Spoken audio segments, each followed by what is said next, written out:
All right, get this. A war where the only casualty was a pig. I know, it sounds completely made up, right? But back in 1859, the United States and Great Britain, we're talking two global superpowers here, were literally about to go to war over a farm animal. So let's get into the incredible and kind of hilarious true story of the pig war.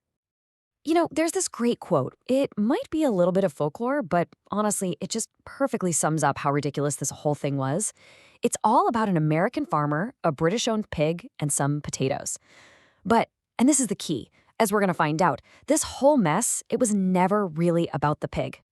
So you got to ask yourself, how on earth does that even happen? How do you go from a simple argument in a potato patch to a full-blown military crisis with thousands of soldiers and warships ready to fire? Well, that's exactly what we're going to unpack. And trust me, the answer is this wild mix of confusing old treaties, a ton of national pride, and a couple of guys who just really needed to cool it. Okay, so let's set the scene. We're going to start with this spark, the one little incident that almost blew up this whole geopolitical powder keg. It all kicked off on June 15th, 1859. You've got this guy, Lyman Cutler, an American settler on San Juan Island, and he has a problem, a big one. Specifically, a large black pig that belongs to Charles Griffin, who worked for the British Hudson's Bay Company. This pig, it just would not stop getting into Cutler's potato patch. So, one day, Cutler just snaps. He grabs his gun, shoots the pig, and with that one shot, he sets off a chain reaction that, believe me, no one saw coming. Now, at first, this was just a dispute between two neighbors, right? Cutler goes over to Griffin and offers him $10 for the pig. But Griffin? Oh no, he wants $100. Now, that might not sound like much, but back then, that was a huge amount of money. Cutler basically said, no way, your pig was on my land, and that's when things got serious. The British authorities threatened to arrest Cutler, and just like that, this little squabble wasn't so little anymore. It had gone national. Okay, so to really get why everyone was freaking out over one dead pig, we have to pull the camera back a bit. Think of the pig not as the cause of the fire, but as the match that was thrown on a pile of gasoline that had been soaking for years. So the real problem goes all the way back to this thing called the Oregon Treaty of 1846. It was supposed to draw a clear line between American and British land. And it did a decent job setting the border at the 49th parallel until it got to the water. Then the language got super vague. It just said the border ran down the middle of the channel. Great, but which channel? Nobody could agree. And here's where you can see the problem clear as day. See, there wasn't just one channel. There were two main ones, the Haro Strait and the Rosario Strait. If the border went through the Haro Strait, boom, the San Juan Islands are American. But if it went through the Rosario Strait, they belonged to Great Britain. So for years, both the US and Britain were like, nope, those islands are ours. And we're not talking about some useless rocks in the ocean here. These islands were incredibly strategic. Like, whoever controlled them basically controlled all the major shipping lanes in the area. It was prime real estate. So you can see why neither side was about to just give them up. The stakes were way, way higher than just one pig in a potato patch. So with all that context, let's get back to the action. How did we go from a threat of arrest to a full-on military standoff? Well, once the British threatened to throw Cutler in jail, the American settlers on the island got spooked and called for backup. And the guy they called was exactly the wrong person for a delicate situation.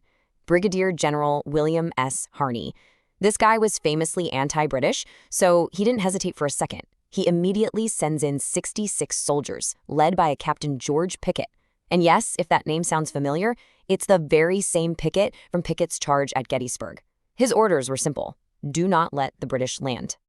Well, the British saw American troops landing and understandably saw it as an invasion. So what do?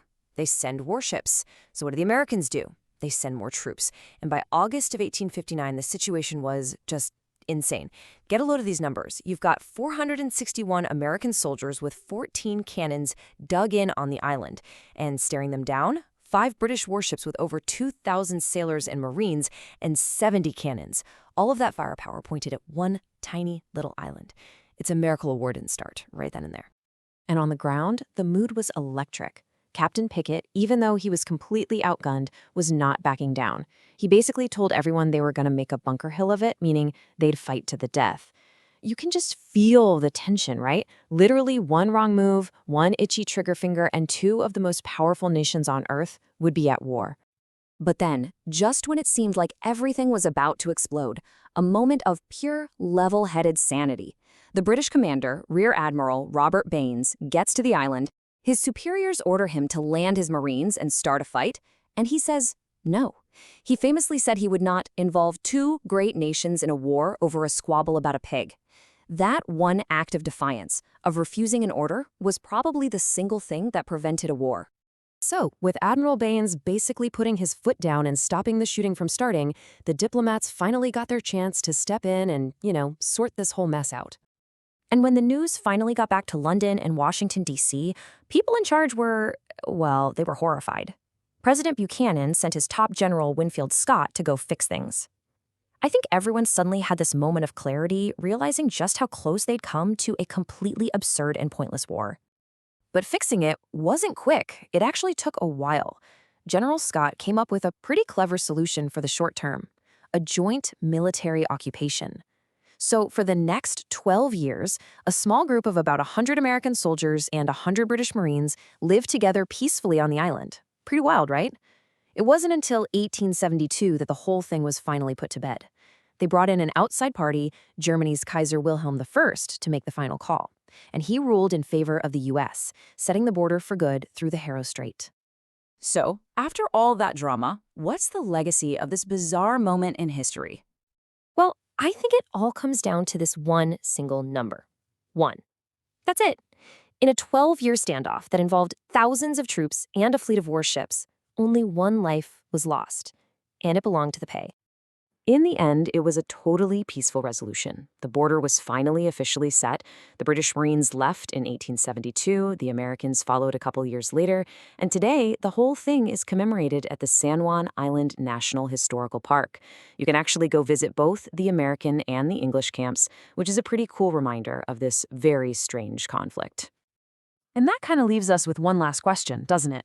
I mean, the story of the Pig War is funny, for sure, but it's also a pretty stark reminder of how a tiny little disagreement can blow up when you mix in some national pride and a poorly written contract. But even more than that, it shows how a few cool heads and a commitment to talking things out can actually stop a war before it starts. It really makes you think, what can the squabble over a pig teach us about solving conflicts today?